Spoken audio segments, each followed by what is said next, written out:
Video dokumentasi KKL Virtual Pendidikan Biologi 2021. Saya Lea Liana Atnasiwi, NIM A4 2017-0088, kelas B. Pertama akan saya sampaikan pengertian KKL, yaitu kegiatan pembelajaran yang dilakukan oleh mahasiswa untuk menambah wawasan dan pengalaman nyata dari instansi, lembaga, atau organisasi yang tugas dan fungsinya memiliki kaitan dengan disiplin ilmu dan kompetensi yang diajarkan oleh program studi terkait. Pelaksanaan KKL Virtual Pendidikan Biologi meliputi berbagai kegiatan, yaitu nonton bareng video keanekaragaman hayati Indonesia, video perisai di pesisir Minahasa, eksplorasi Pulau Karimun, ekspedisi bioresearch Pulau Enggano, ekspedisi bioresearch Pulau Karimun, ekspedisi bioresearch Pulau Sumbawa. Kemudian ada kuliah tamu dengan tema biodiversitas dan pemanfaatannya di bidang zoologi oleh Dr. Anang, pengelolaan lingkungan dalam konservasi biodiversitas oleh Dr. Prabang, dan yang terakhir biodiversitas dan pemanfaatannya di bidang botani oleh Ibu Vandri Sofiana. Keanekaragaman hayati di Indonesia. Indonesia terletak melintang di garis khatulistiwa sehingga disebut sebagai Zamrud Khatulistiwa. Berdasarkan letak geografinya, Indonesia terletak di antara dua benua, yakni Asia dan Australia, dan di antara dua samudra, yakni Samudra Hindia dan Samudra Pasifik.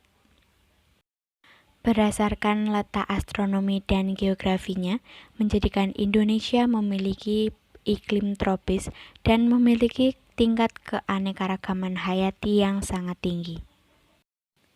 Namun, pemanfaatan keanekaragaman hayati di Indonesia belum dilakukan secara maksimal.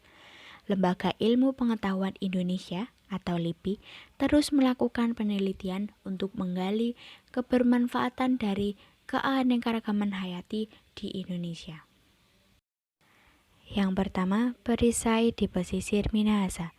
Pulau Sulawesi merupakan pulau yang perairannya dilalui Arlindo atau air lintas Indonesia, yaitu perairan yang menghubungkan air dari Samudra Pasifik menuju Samudra Hindia. 3 komponen utama pesisir terdiri dari terumbu karang, padang lamun, dan hutan mangrove. Terumbu karang mampu menahan gelombang atau ombak, tempat berlindung dan sumber makanan bagi organisme-organisme laut. Selanjutnya padang lamun menghubungkan antara terumbu karang dengan hutan mangrove, mampu menahan gelombang dan menstabilkan sedimen, serta mampu menyerap CO2 dan menghasilkan O2. Hutan mangrove menahan abrasi, melindungi daratan dari gelombang dan tsunami, serta sebagai tempat berkembang biakan hewan darat. Komposisi ekosistem pesisir yang terdiri dari ekosistem hutan mangrove, padang lamun, dan ekosistem terumbu karang saling bekerja sama dalam suatu sistem perisai yang saling melindungi. Apabila terumbu karang dan padang lamun rusak, maka akan mengakibatkan kerusakan di daratan. Begitu juga dengan penebangan hutan mangrove akan mengakibatkan kerusakan di lautan. Eksplorasi Pulau Karimun.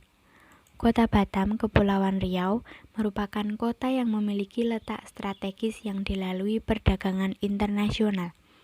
Perkembangan industri dan perekonomian di suatu daerah akan menjadi ancaman bagi keanekaragaman hayati jika tidak diimbangi dengan konservasi.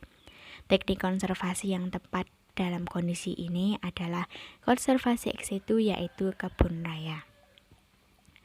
Peran LIPI di sini yaitu melakukan eksplorasi Pulau Karimun untuk membantu membangun kebun raya Batam.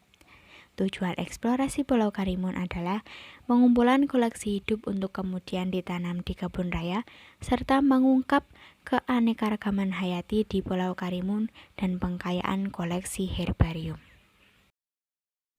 Ekspedisi Pulau Enggano. Pulau Enggano adalah pulau samudra atau oceanic island yang berdasarkan sejarah tidak pernah bergabung dengan Pulau Sumatera, sehingga memiliki tingkat endemisitas yang tinggi. Tujuan dari ekspedisi bioresearch Pulau Enggano ini adalah untuk mendata flora, fauna, dan mikroorganisme yang ada di Pulau Enggano. Selain itu, untuk mengetahui potensi sebagai obat, sumber energi, dan juga sumber pangan.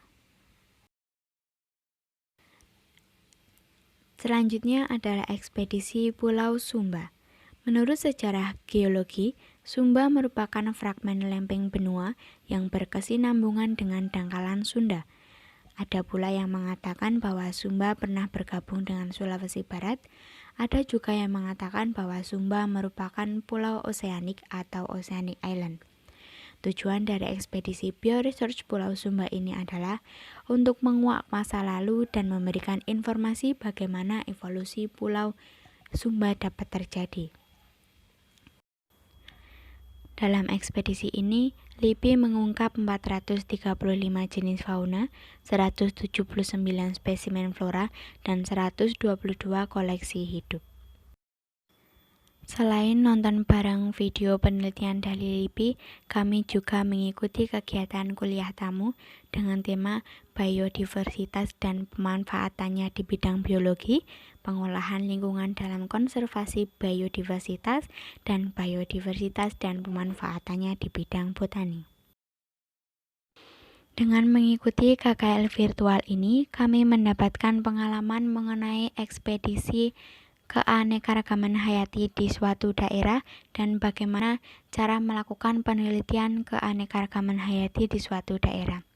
Selanjutnya kami juga mendapat pengetahuan dan wawasan mengenai pulau-pulau yang ada di Indonesia serta keanekaragaman yang ada dan keunikan yang dimiliki di setiap daerah. Dan meningkatkan kesadaran kami untuk terus menggali potensi kebermanfaatan keanekaragaman hayati di sekitar kita dan juga memiliki kemauan untuk terus melestarikan keanekaragaman hayati di Indonesia ini. Sekian video dari saya, mudah-mudahan bermanfaat. Terima kasih. Wassalamualaikum warahmatullahi wabarakatuh.